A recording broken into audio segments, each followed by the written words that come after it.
Bismillahirrahmanirrahim. Yang keenam, wajib beriman bahawa Al-Quran itu kitab yang akhir yang diturunkan oleh Allah Subhanahu wa taala.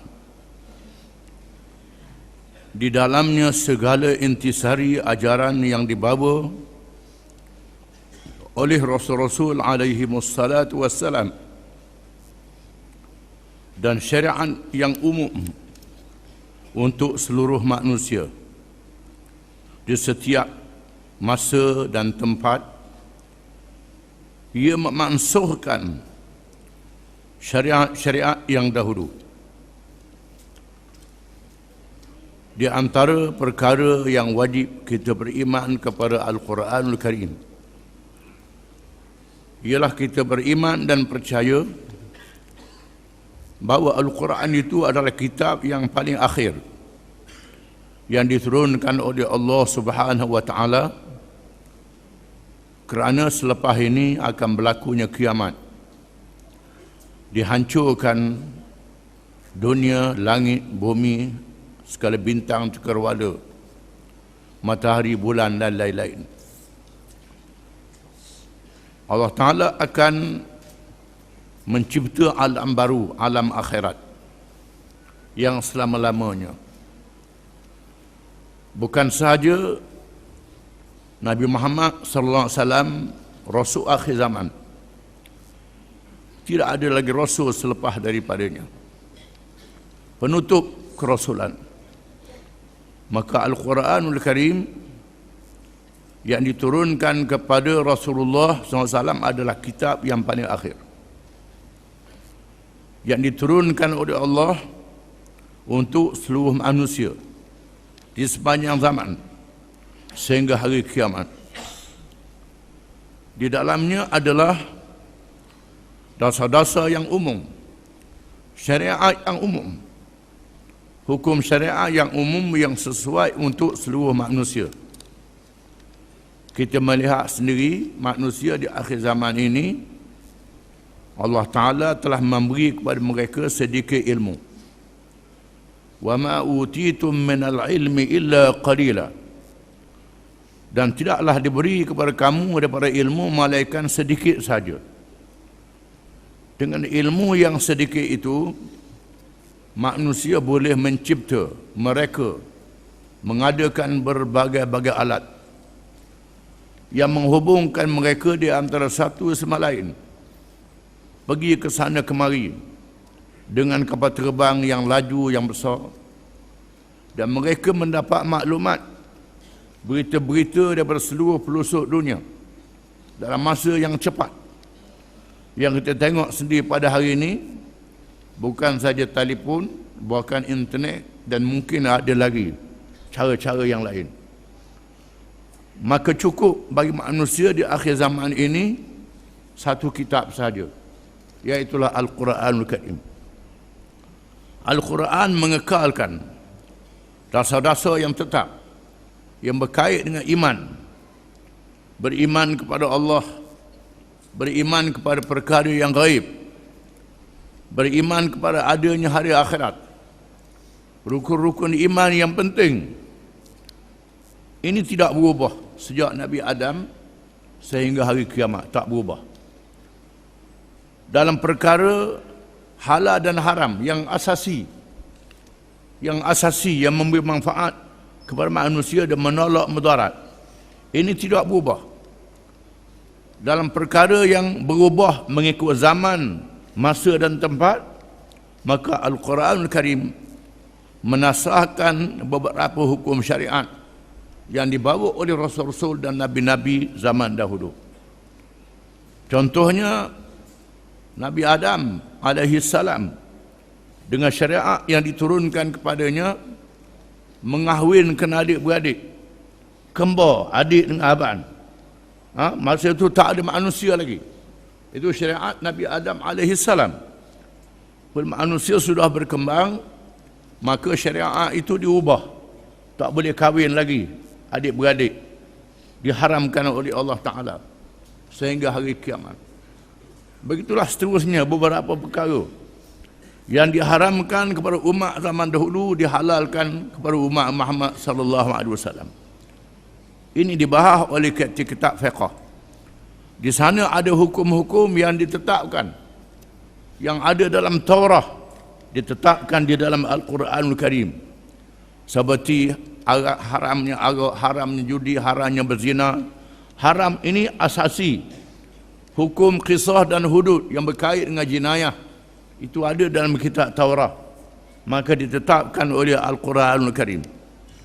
Quran adalah kitab yang paling akhir sekali, yang wajib kita beriman kepadanya.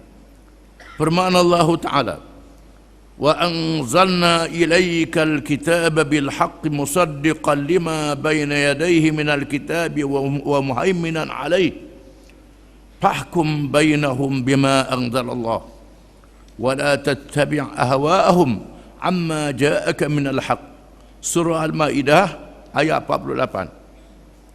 Artinya, dan kami telah turunkan kepadamu Al-Quran dengan membawa kebenaran, membenarkan apa yang sebelumnya, yaitu kitab-kitab yang diturunkan sebelumnya, dan ukuran yang menentukan benar atau tidaknya kitab-kitab yang sebelumnya.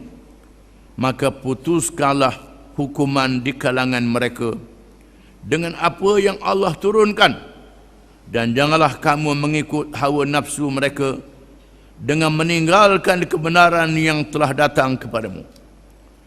Ayat ini dengan tegas dinyatakan oleh Allah Subhanahu wa taala kepada Nabi Muhammad sallallahu alaihi wasallam bahawa Al-Quran yang diturunkan kepadanya ini Alkitab yang benar, membenarkan apa yang ada di dalam kitab-kitab di zaman dahulu. Yang wajib kita beriman kepada kitab-kitab di zaman dahulu. Dan Al-Quran yang menentukan kebenaran. Dan Al-Quran juga menegaskan apa yang patut diteruskan dan apa yang patut diberhentikan. Quran adalah pemutus segala-galanya. Maka kamu naklah ikut hukum-hukum yang ada dalam Quran ini. Jangan ikut hukum-hukum yang ditundukkan oleh pihak yang lain. Sama ada pihak yang lain itu di kalangan padri-padri dan pendeta-pendeta yang sudah sesat, menyeleweng dari kitab Allah. Raja-raja dan pemimpin-pemimpin yang mengadakan hukum sendiri dalam perkara yang tidak diizin oleh Allah Subhanahu wa taala. Termasuklah dalam sistem demokrasi yang ada pada hari ini, Parlimen, Dewan Undangan Negeri yang meluluskan undang-undang yang lain daripada apa yang ada dalam Quran. Kamu jangan ikut. Kalau kamu ikut juga, maka besar padahnya. Besar padahnya. Di sinilah mereka yang mengundi masa pilihan raya ikut sama dengan pemimpin-pemimpin yang meluluskan undang-undang di dalam Parlimen, dalam Dewan Undangan Negeri yang bercanggah dengan hukum-hukum Islam. Kena ingat, boleh bayar 50 riyal, boleh bayar 100 riyal, 1000 riyal, sejuta riyal, berapa juta riyal nak bayar hari kiamat. Di sini kena faham betul-betul bahawa Quran adalah pemutus. Allah Ta'ala memberi hak kepada rakyat dalam perkara yang diizin oleh Allah Subhanahu Wa Ta'ala. Tapi ingat, suara rakyat bukan suara keramat. Suara rakyat bukan suara Tuhan. Tak boleh mengatasi firman Allah Ta'ala. Suara rakyat adalah suara yang mengatasi segala-galanya. Ini cakap-cakap orang Greek zaman purba, zaman jahiliah. Ini bukan firman Allah Ta'ala.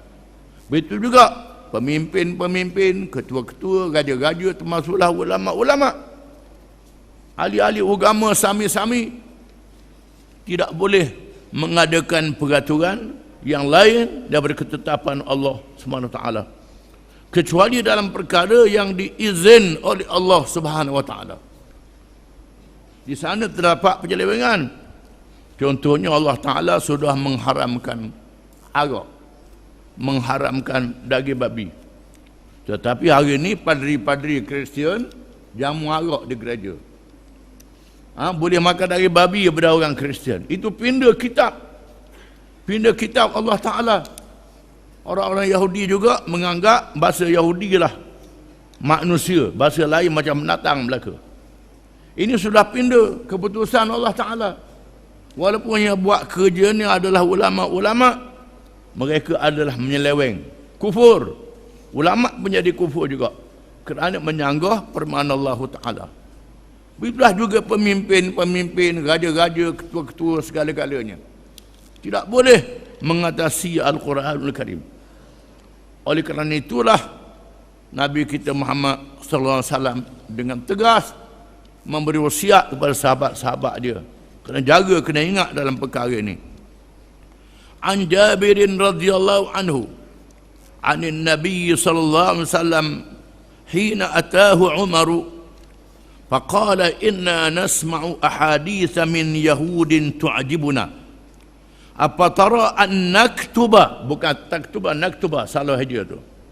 Apa tara an naktuba ba'daha faqal amutahawwikuna antum kama tahawwakatil yahud wan nasara laqad ji'tukum biha bayda'a naqiyatan walau kana Musa hayyan ma wasi'ahu illa ittiba'i, rawahu Ahmad wal Baihaqi.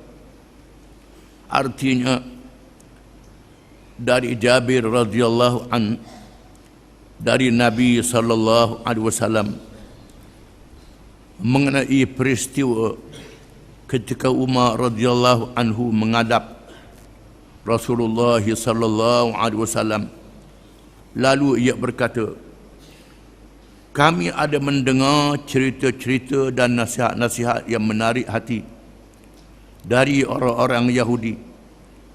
Bagaimana pendapat Rasulullah sallallahu alaihi wasallam kalau kami menulis sebahagian daripadanya? Sabda Rasulullah SAW, adakah kamu merasa ragu dan serba salah sebagaimana ragu dan serba salahnya Yahudi dan Nasara terhadap agama mereka? Demi sesungguhnya aku telah membawa kepada kamu dengan keadaan yang jelas, nyata dan putih bersih. Kaulalah Nabi Musa masa hidup, sudah tentu tidak ada jalan baginya malaikat menurutku. Ceritanya satu hari Sayyidina Umar bin Al-Khattab radhiyallahu anhu datang menghadap Rasulullah SAW untuk minta izin nak catik cerita orang-orang Yahudi Bani Israel. Apabila Nabi SAW berhijrah ke Madinah, orang-orang Yahudi dibenarkan hidup bersama dengan masyarakat Islam. Mereka menjadi rakyat kepada negara Islam di masa itu. Mereka adalah golongan ahli kitab, pengikut Nabi-Nabi zaman dahulu, khususnya Nabi Musa alaihi salam yang mempunyai kitab Taurat. Sebahagian orang Yahudi masuk Islam seperti Abdullah bin Salam radhiyallahu anhu yang disebut oleh Nabi SAW dia adalah ahli syurga. Mukhairik yang Nabi sebut dalam hadis juga ahli syurga kerana mati syahid dalam perang Uhud. Dan ada lagi orang-orang Yahudi yang lain bercampur aduk juga dengan orang Yahudi yang tak masuk Islam. Mereka ni suka bawa cerita Nabi-Nabi zaman dahulu, cerita umat-umat zaman dahulu. Sebahagian cerita ini sama dengan apa yang ada dalam Quran. Sebahagiannya tidak ada dalam Quran, tapi sangat menarik. Memanglah kita pun suka sangat dengar cerita ni. Terutama cerita ada benda pelik-pelik. Lagi suka dengar cerita. Tak tahu antara yang pelik tu mengarut, salah, tak betul. Oleh kerana tertarik dengan cerita orang-orang Yahudi ni, maka Umar bin Khattab radhiyallahu anhu minta izin daripada Nabi SAW nak tulis, takut lupa cerita orang-orang Yahudi ni. Kalau cerita Ashabul Kahfi macam ada dalam Quran, tak apalah. Cerita Nabi Sulaiman, Nabi Daud, tak apalah. Cerita Nabi Musa, Nabi Harun, tak apalah. Cerita Nabi Khadir, tak apalah. Ini ada dalam kitab-kitab orang Yahudi. Cerita-cerita yang macam ini. Di antaranya yang tak ada dalam Quran. Tapi dia cerita oleh Nabi SAW. Nabi cerita, tak apa. Di sana ada benda yang dalam Quran pun tak ada, dalam hadis Nabi pun tak ada. Orang Yahudi cerita juga. Ni saya ada nama nak tulis ni. Sebab sedap dengar cerita ni. Maka Nabi pun marah. Nabi kata, amutahawwikuna antum? Adakah kamu ni mengada-ngada? Tak cukup lagi ke apa yang ada dalam Quran? Tak cukup lagi apa yang aku ajar padamu? Tak cukup lagi. Kalau sekiranya Musa alaihi salam ada, Nabi Musa wajib kena ikut aku, kata Nabi. Nabi Musa wajib kena ikut Al-Quranul Karim. Tak boleh lagi pakai apa yang ada dalam Taurah, kalau dalam Taurah tu bercanggah dengan Quran. Tak boleh ikut lagi. Di sini menunjukkan bahawa kita tidak boleh sewenang-wenang dengan Israiliyat. Israiliyat ialah cerita-cerita yang dibawa oleh ahli kitab yang masuk Islam. Malangnya sebahagian daripada cerita-cerita ni ditulis oleh ulama kita dalam kitab. Masuk dalam kitab tafsir, masuk dalam kitab syarah hadis, masuk dalam kitab yang dikarang Qasasul Anbiya, kisah Nabi-Nabi. Masuk cerita-cerita ni. Di antaranya yang menyanggah dengan sifat Nabi-Nabi dan Rasul-Rasul alaihi wassalatu wassalam. Seperti Nabi Daud ambil bini orang, suruh askar pergi berperang, mati, ambil bini kawan tu, mudah-mudah begitu saja. Menghina Nabi-Nabi.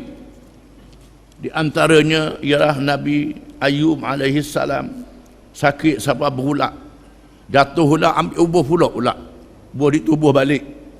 Ini semua cerita-cerita mengarut yang mencacat maruah Nabi-Nabi alaihi wassalatu wassalam. Nabi Nuh berzina dengan anak dia.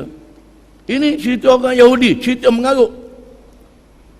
Di antaranya cerita yang sangat menarik.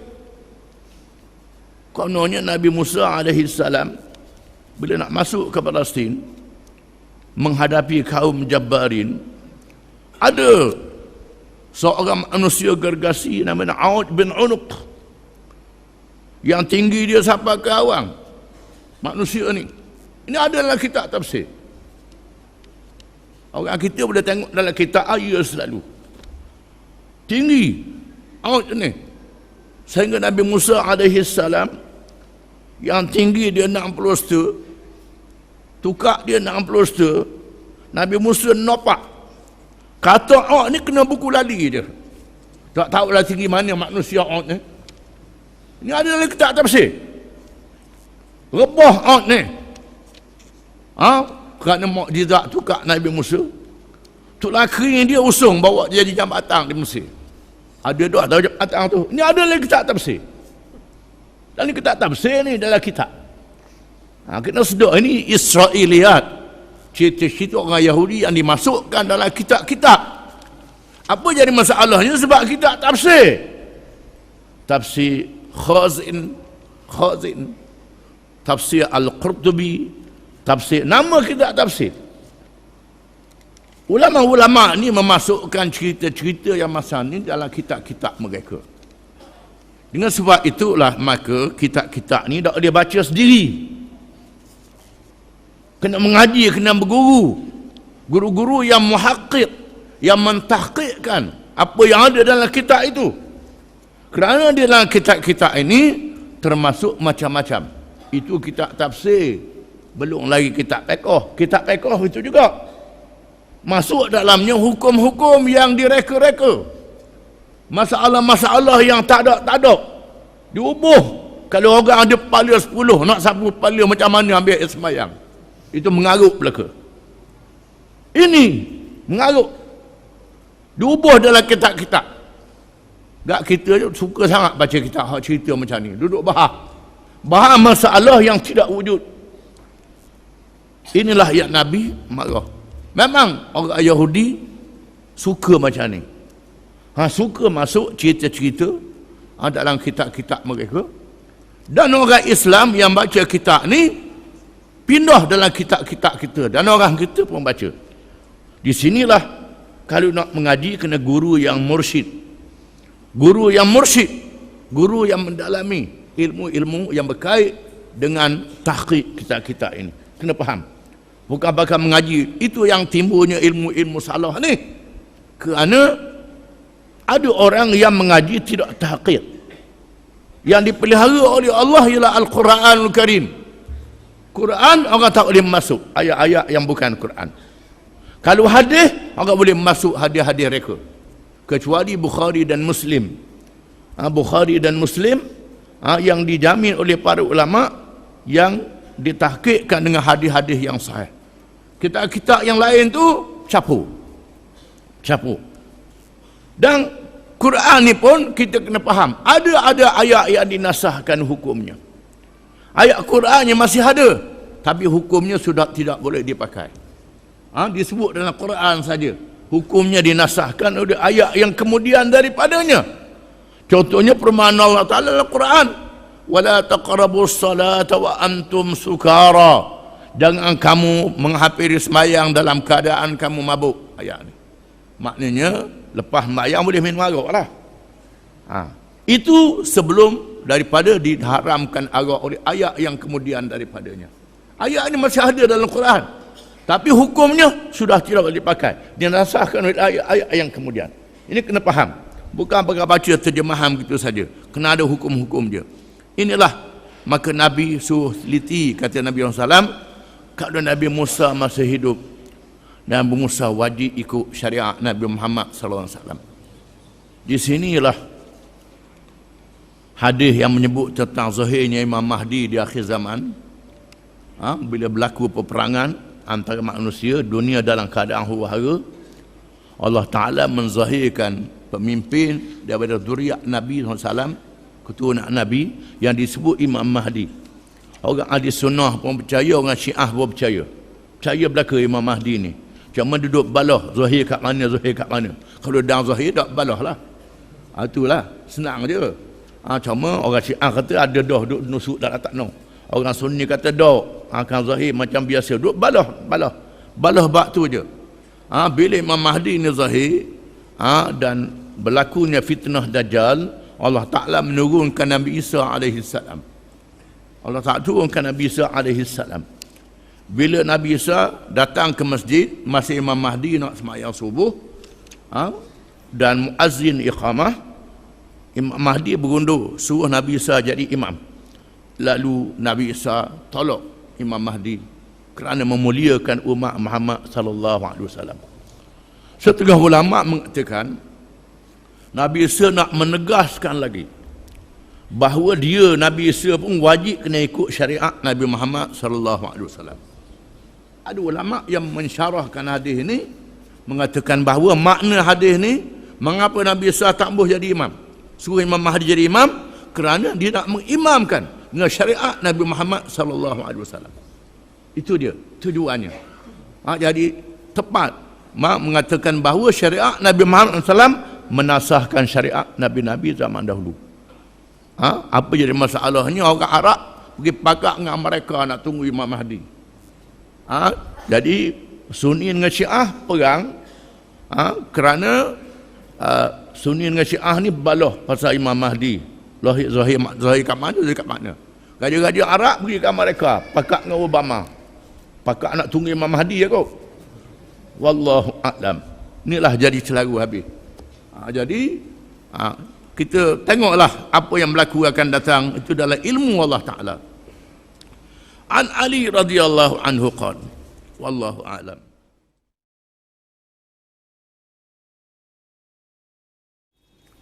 Bismillahirrahmanirrahim. An Ali radhiyallahu anhu qala, إني سمعت رسول الله صلى الله عليه وسلم يقول ألا Ada hamzah di atas alif. Innaha satakunu fitnatan. Ada hamzah di bawah alif. Innaha. Qultu mal makhraju minha ya Rasulullah. Qal Kitabullahi fihi nabau ma qablakum wa khabaru, bukan dengan buat, bukan dengan ya, wa khabaru, bukan khayaru, wa khabaru ma ba'dakum wa hukmu ma bainakum huwal faslu laysa bil hazl man tarakahu min jabbarin qasamahu Allah, bukan khayarin, jabbarin, salah hijau banyak sangat. Min jabbarin, jim ba alif, qasamahu Allah. Wa man ibtaghal huda min ghairihi adallahu Allah. Adha, ada hamzah di atas alif. Salah hijau banyak. Wa huwa hablullahil matin wa huwa adh-dhikrul hakim wa huwa as-siratul mustaqim. Huwa alladhi la tazighu bihi al-ahwa. Ada hamzah alif di atas alif al-ahwa. Wa la taltabisu bihi al-alsinah. Ada hamzah di atas al-sinah. Wa la yashba'u minhu al-ulama wa la yukhlaqu an kathrati ar-rad wa la tanqadi ajaibuh. Huwa alladhi lam tantahi al-jinnu idh sami'athu hatta qalu inna sami'na Qur'anan, buang hamzah yang atas alif itu buang, Qur'anan ajaban yahdi ila rusdi fa amanna bih. Ila, ada hamzah di bawah alif. Fa amanna bih man qala bihi sadaqa wa man amila bihi ujir. Ada hamzah di atas alif, ujir. Wa man hakama bihi adal wa man da'a ilaihi. Ada hamzah di bawah alif. Hudiya ila, ada hamzah ila, ada hamzah alif. Hudiya ila siratim mustaqim. Rawahu Tirmidzi wa Darimi. Dia mengikut kaedah bahasa Arab. Kalau hamzah qata', hamzah yang dibunyikan pada masa wasal, kena ada alif, kena ada hamzah di atas dia. Kalau dibaca bawah ada hamzah di bawah dia. Hamzah wasal, alif saja, tidak ada hamzah. Itu dia sikit je. Tapi banyak orang tulis ikut suka. Ikut suka jadi punah ya. Artinya dari Ali radhiyallahu anhu katanya, ingatlah aku telah mendengar Rasulullah sallallahu alaihi wasallam telah bersabda, ingatlah sesungguhnya akan berlaku fitnah, yakni bencana besar. Aku bertanya, apakah caranya untuk menyelamatkan diri darinya ya Rasulullah? Sabda Rasulullah sallallahu alaihi wasallam, caranya ialah berpegang dengan kitab Allah, yakni Al-Quran. Itu buang hamzah di atas alif itu. Di dalamnya kisah-kisah umat yang terdahulu dari kamu, berita perkara yang akan datang sesudah kamu, hukum mengenai apa yang berlaku di antara kamu, ialah yang menjadi pemutus di antara yang benar dan yang salah.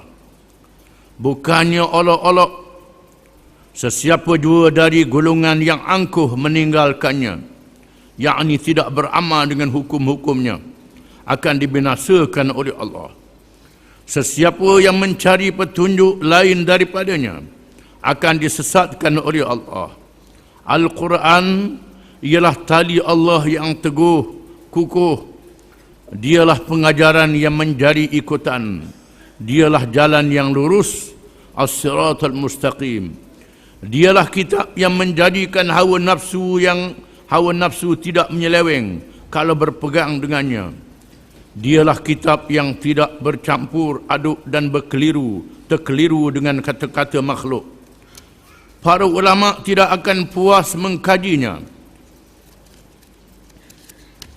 Keindahan dan kemanisan membacanya tidak susut dan hilang walaupun berulang-ulang.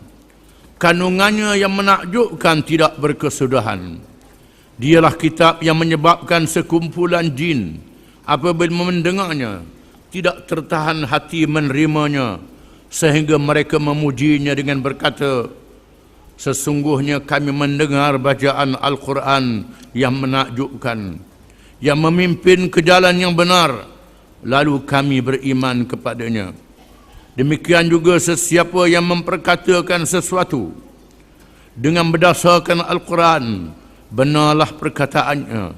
Sesiapa yang beramal dengan Al-Quran diberi pahala.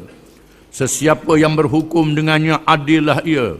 Dan sesiapa yang berdakwah supaya menurut ajarannya ia mendapat hidayah ke jalan yang lurus, jalan yang betul.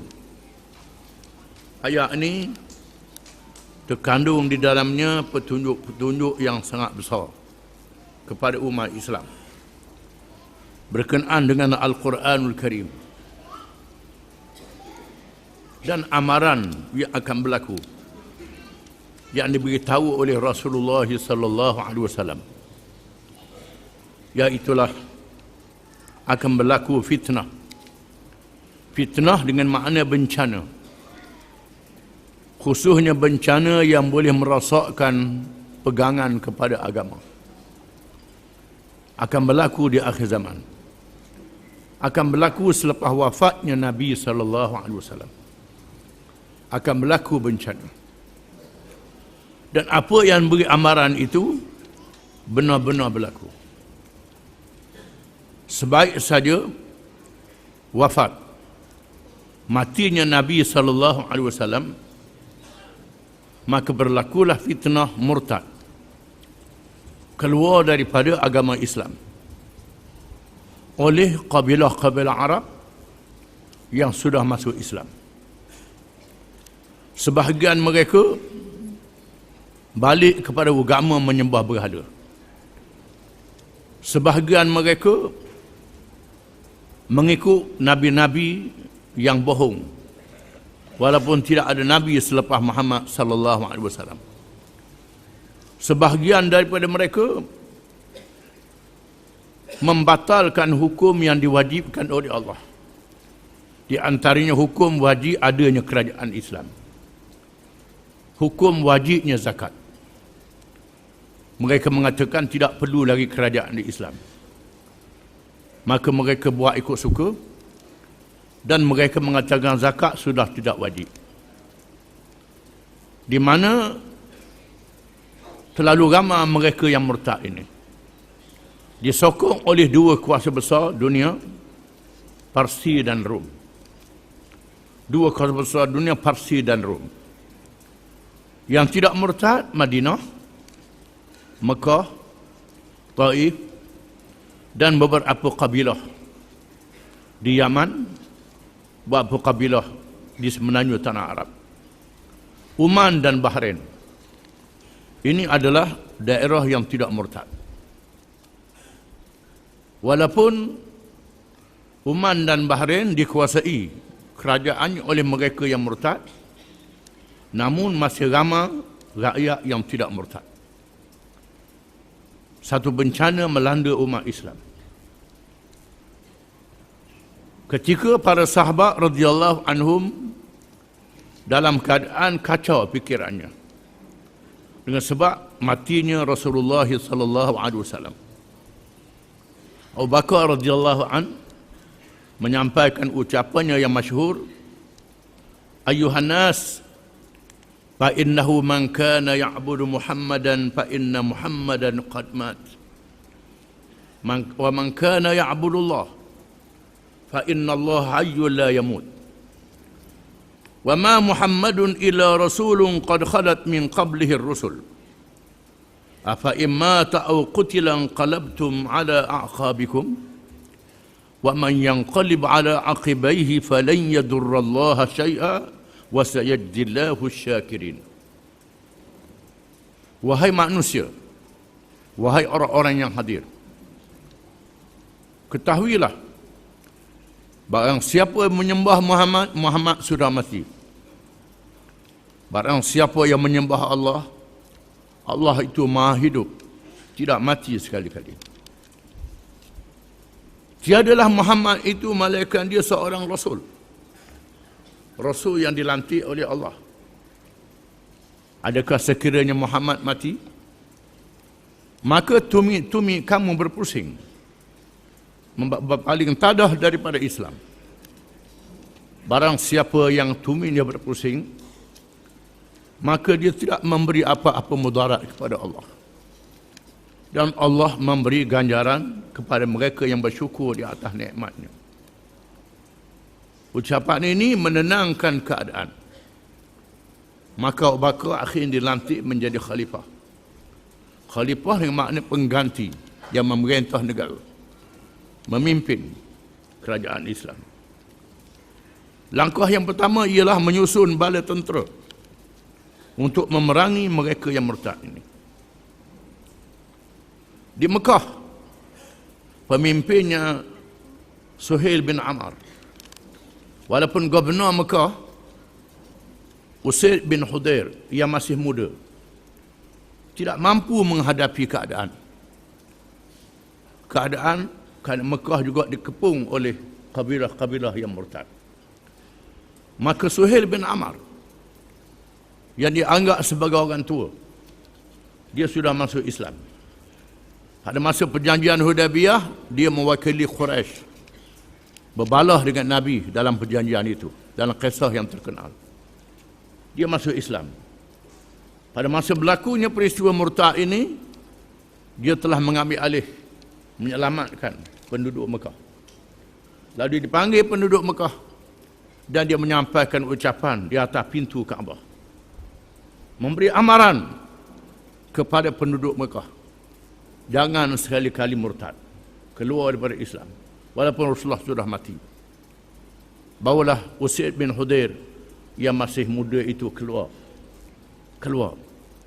Di Taif, pemimpin Taif menyampaikan ucapan, wahai penduduk Taif, adakah kamu nak jadi orang yang akhir masuk Islam dan orang yang pertama murtad? Dia beri amaran, penduduk Taif selamat tak murtad. Penduduk Oman, pemimpinnya Al-Jarud, iaitulah seorang sahabat daripada Oman yang mengepalai rombongan menemui Nabi SAW. Dia adalah seorang yang menganut agama Kristian. Berjumpa dengan Nabi, dia masuk Islam. Dan Nabi memuji kebijaksanaannya. Memang dia bijak sungguh.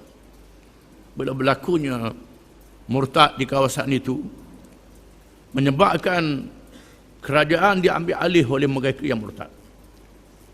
Lalu dia memanggil penduduk kampungnya dan menyampaikan ucapan. Bertanya kepada mereka, adakah kamu tahu ada rasul-rasul dan nabi-nabi zaman dahulu? Kata mereka, ya, kami tahu. Percaya ke tidak kepada rasul-rasul itu? Orang kampung kata, kami percaya. Di mana rasul-rasul itu sekarang? Orang kampung kata, mati dah rasul-rasul itu. Dan Muhammad pun mati juga lah. Muhammad macam rasul dulu mati juga. Sama dia. Pandai. Pandai dia berucap. Adapun aku, kata dia, asyhadu an la ilaha illallah wa asyhadu anna Muhammadar Rasulullah. Menyebabkan penduduk kampung dia tak jadi murtad. Dan orang-orang yang tidak murtad bersama dengan dia dan dikepung oleh mereka yang murtad yang menguasai kerajaan, menyebabkan mereka dalam keadaan kelaparan, dikepung. Walaupun kelaparan, tak lari daripada agama Islam. Ini teguh mereka. Penduduk Yaman, gubernurnya yang masuk Islam, yang berasal dari Parsi, Shazan, mati. Tapi masih ramai penduduk yang Islam, walaupun dirampas kuasa oleh mereka yang murtad. Akhirnya Allah Ta'ala menyelamatkan Islam dengan adanya para sahabat radhiyallahu anhum yang dipimpin oleh Abu Bakar mengalahkan mereka yang murtad. Walaupun disokong oleh dua kuasa besar dunia, Parsi dan Rom, kerana mereka berpegang dengan Quran, dengan pesaka yang ditinggalkan oleh Rasulullah sallallahu alaihi wasallam.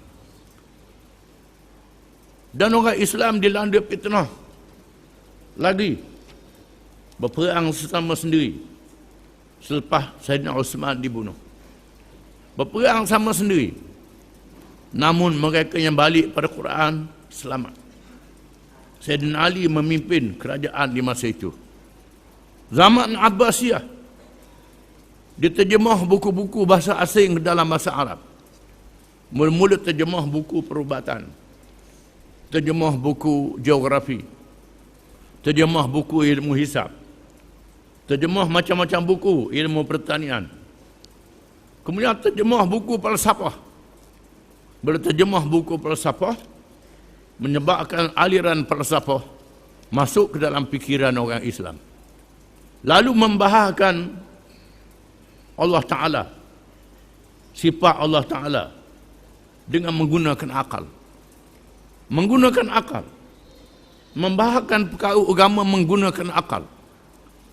Maka lahirlah mazhab Mu'tazilah, mazhab Batiniyah, mazhab macam-macam mazhab, Jabariyah, Qadariyah, mazhab-mazhab yang merosakkan Islam, di mana para ulama mempertahankan Islam.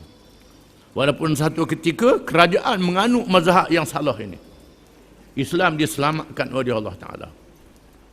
Dan begitulah silih berganti. Termasuk zaman kita ni ada fitnah pula. Fitnah meninggalkan pemerintahan Islam. Setelah jatuhnya kerajaan Islam, orang Islam kata politik tak ada dalam Islam. Politik ni kacau je, biar orang kafir ambil politik. Orang Islam tak sah politik. Akhirnya negeri Islam diperintah oleh peraturan kafir. Undang-undang kafir, ideologi yang bukan Islam. Menyebabkan rosaklah akhlak, rosaklah macam-macam. Rosak kehidupan orang Islam.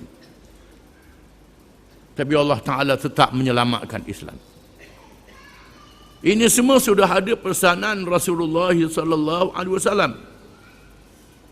Sayyidina Ali tanya Rasulullah bagaimana nak menyelamatkan diri. Sabdanya berpegang dengan kitab Allah. Berpegang dengan Al-Quranul Karim. Kitab mukjizat yang dipelihara oleh Allah Ta'ala. Berpegang dengan membaca dan memahaminya. Mengaji ayat-ayatnya. Hukum hakamnya. Jangan mengaji kitab fiqh saja, mengaji kitab akidah, kitab tasawuf saja. Quran kena mengaji. Ilmu fiqh, ilmu akidah, ilmu tasawuf kena rujuk pada Quran. Betul tak dengan Quran? Kerana orang sekarang kitab ni macam-macam. Kalau betul dengan Quran, ada hujah Quran, boleh pakai. Berpegang dengan kitab Allah Al-Quran. Di dalamnya, dalam Quran itu, kisah-kisah umat yang terdahulu dari kamu. Cerita umat zaman dulu. Umat yang baik, umat yang jahat. Cerita Zulqarnain. Cerita Nabi Daud dan Nabi Sulaiman. Cerita Nabi-Nabi alaihimussalatu wassalam. Kaum yang baik, orang yang baik. Cerita kaum yang jahat. Namrud, Fir'aun. Kaum Samud, kaum Ad. Semuanya ada cerita dalam Quran. Apa yang menariknya, kaum-kaum yang jahat ni, Allah Ta'ala tidak musnahkan tanda-tanda dia. Fir'aun ada tanda di Mesir, piramid, bangunan yang dia dirikan. Namrud ada tanda di Iraq, di Iran, di Syria. Bekas bangunan-bangunan Namrud ada lagi. Kaum Samud ada tanda dia di Jordan, di Arab Saudi. Kaum Ad ada tanda dia dekat Hadramaut, dekat Saudi, dekat Oman. Ada tanda-tanda dia. Tanda-tanda kaum yang dibinasakan oleh Allah. Adapun umat-umat yang soleh, yang baik, tak ada tanda. Dihapuskan oleh Allah Ta'ala. Nabi Sulaiman alaihi salam yang menakluk dunia. Kota, istana dan bangunannya bukan saja dibuat oleh tukang-tukang manusia, termasuk tukang-tukang jin.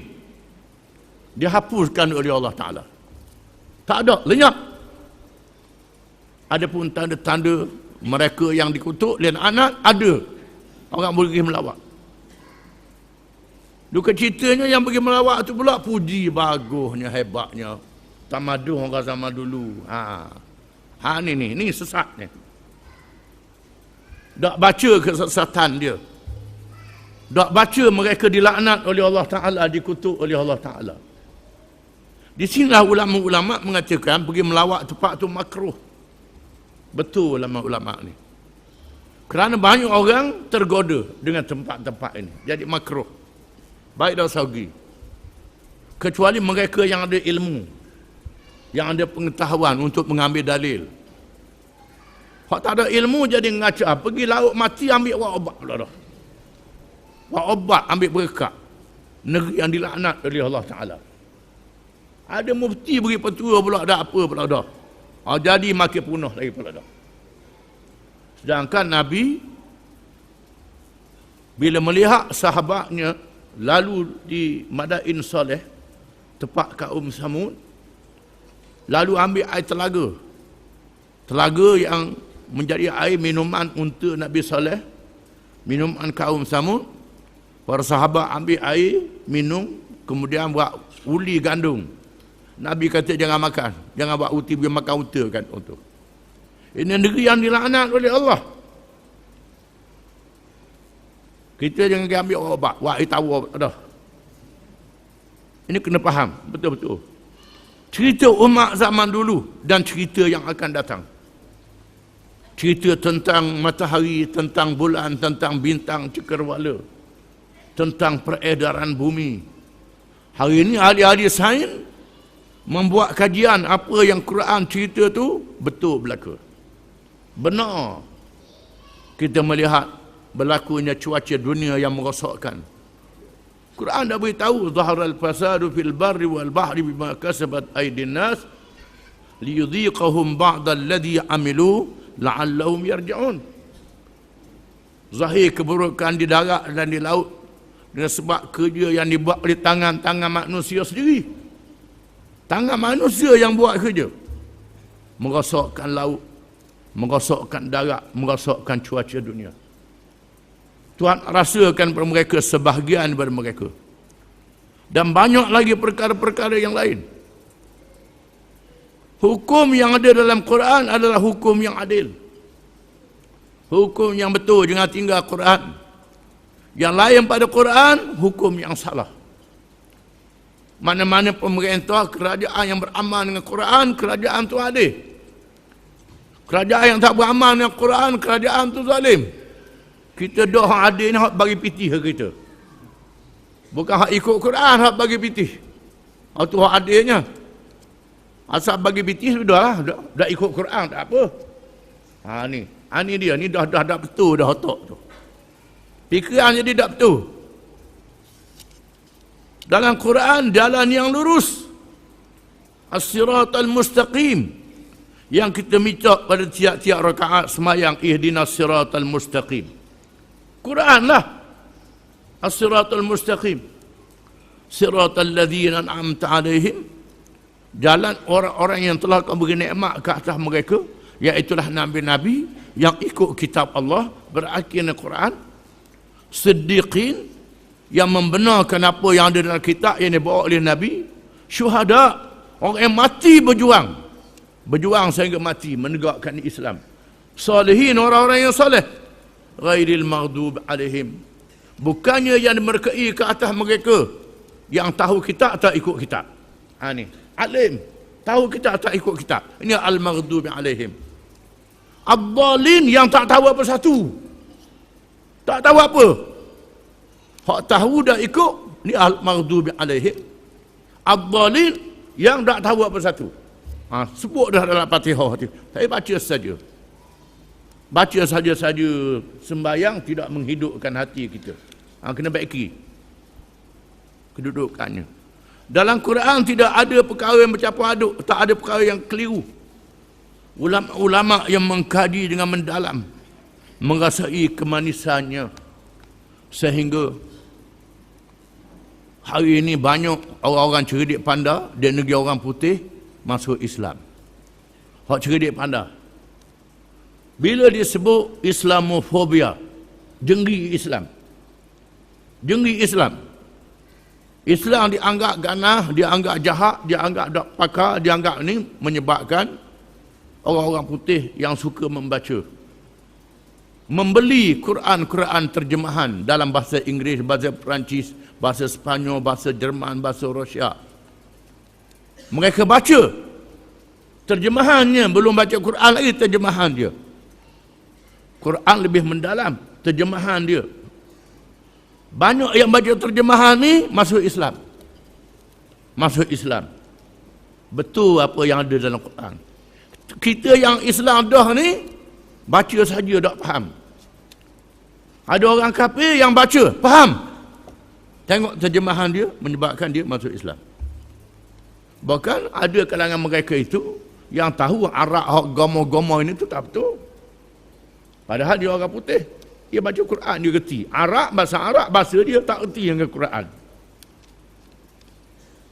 Jangan ingat Arab tu reti Quran mereka. Abu Jahal pun Arab juga. Tak ikut Quran. Mereka yang mengaji ni, tengok Quran dan memahami. Ini dia Islam. Ini dia ajaran Allah. Tengok Quran ni. Sehingga betapa hebatnya Quran ni sangat menakjubkan. Ulama-ulama merasai kemanisannya. Bila ada jawapan dalam Quran, itu jawapan yang betul. Kalau dibuat kajian tentang agama, kajian tentang politik, tentang ekonomi, tentang masyarakat, tentang sains, teknologi, apa saja kajian, tentang pertanian, tentang binatang, tentang manusia, ada benda dalam Quran. Bila dibuat kajian tu tak menempati Quran. Banyak orang dulu kata Quran ni tak betul, yang betulnya begini. Bila ada alat-alat yang lebih hebat, didapati Quran adalah betul pada akhirnya. Pada akhirnya Quran tu betul. Dia yang tak betulnya, dia tahu akhirnya. Menunjukkan Quran adalah ilmu Allah, kitab mukjizat yang hidup, yang diberi kepada Nabi kita Muhammad sallallahu alaihi wasallam. Betapa hebatnya Quran ini sehingga satu kumpulan jin yang mendengar Nabi SAW membaca Al-Quran balik daripada Suq Ukaz. Ukaz ialah tempat orang Arab berpesta di zaman jahiliah. Zaman jahiliah dia berpesta di situ. Di situlah dia pergi meniaga, jual barang-barang, di situlah tempat dia mabuk arak. Tempat dia bertanding bersyair, bertanding pidato, bertanding bersyarah, bertanding berhujah. Di situlah berkumpul satu tempat nama dia Ukaz. Di mana Nabi SAW pergi ke Ukaz untuk berdakwah. Bukan untuk leka, tidak. Cari mana-mana pemimpin, mana-mana yang berpengaruh, dipujuknya ajak masuk Islam. Ajak masuk Islam. Dalam perjalanan balik, Nabi semayang dengan sahabat dia. Dan Nabi baca Quran pada masa semayang itu, terserempak dengan satu kumpulan jin. Bila mereka mendengar Nabi baca Quran, lalu mereka pun berhenti dengar. Nabi tak sedar kerana mereka makhluk yang gaib. Nabi tak nampak. Masih Allah Ta'ala tak izin lagi Nabi nampak. Kalau Allah Ta'ala tutup, Nabi tak nampak. Macam kita juga. Bila Allah Ta'ala buka, maka Nabi nampak. Tak nampak sepanjang masa. Nabi tak sedar, rombongan jin baca Quran, lalu balik beritahu ke kaum dia. Dia dengar bacaan. Dalam ayat-ayat lain, surah yang lain, surah Ahqaf, dia sebut serupa dengan apa yang diturunkan kepada Nabi Musa AS. Menunjukkan jin menganut agama Yahudi. Serupa dengan Taurat yang diturunkan kepada Nabi Musa AS. Lalu mereka beriman. Lepas itu barulah rombongan mereka menemui Nabi SAW untuk belajar agama.